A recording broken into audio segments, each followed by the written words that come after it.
Adunay bag-ong kinasal nga padulong sila sa ila gayud nga honeymoon. Ug ang ilang honeymoon gusto sa mao gayud nga babaye nga mosakay sa kabayo. Tuod man niabot sila sa usa ka dapit nga pagkadaghan sa kabayo ug pribilehiyo nila nga makasakay og kabayo. Sa diha nga didto na sila sa ila gayud nga mga kabayo. Uban ang mao gayud nga babaye ug ang lalaki. Sa diha nga misugod na sila og pagpadagan sa ila gayud kabayo, naglisod og padagan ang babaye. Busa minaog siya siyang kabayo ug iyang gitubang ang kabayo. Eyes to eyes, gingnan niyang kabayo. Usa na lang ka.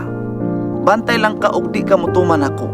Human niya na mibalik og sakay ang babaye ngadto sa kabayo ug sa diha nga iyang gipalakaw kini, milakaw ang kabayo. Apan didto dapit sa unahan, mikalit og hunong ang kabayo. Minaog na po ng babae ug iya na pong eyes to eyes ang kabayo. Gingnan na po niya, kaduha na ka. Pantay lang jud ka sa katulong. Tuod man misakay na pud balik ang babae sa kabayo ug sa diha nga padayon sila sa ila gayud nga lakaw, ning kalita pud og hunong sa ikatulong ka pisis ang kabayo. So wala kapugong ang babaye. Wala kapugong, minaog siya sa iyang kabayo. Ug tungod sa iyang kasuko, tungod sa iyang ka-disappoint sa kabayo nga wala gyud siya hatagi sa iya gayud nga gusto nga ma-enjoy siya, mingbunlot ang babaye sa iya gayud nga pistola ug iya gayud nga gipusil ang kabayo. In short, namatay ang kabayo.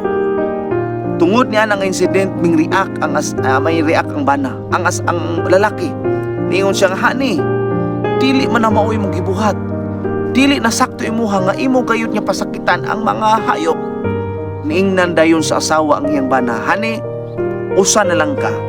Mukaduha mo katulugan ni ka, basin mapariha ka sa mo gayud nga kabayo."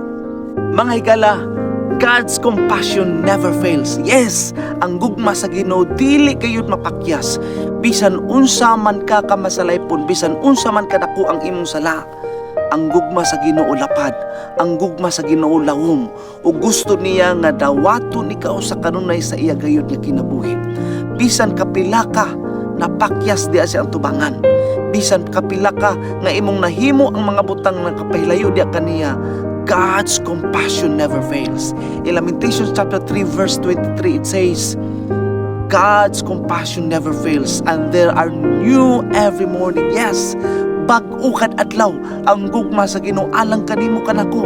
Bag-o kanunay ang gugma sa Ginoo nga iyang ipabati kanimo kanako.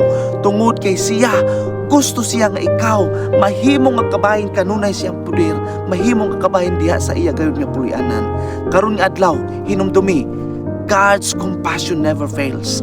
Alang kanimo nga magbaton kag paglaom, magbaton ka o pagsali kanunay nga na kanya, samtang magatubang ka sa imo gayud nga ugma uban sa ato gayud nga Ginoo.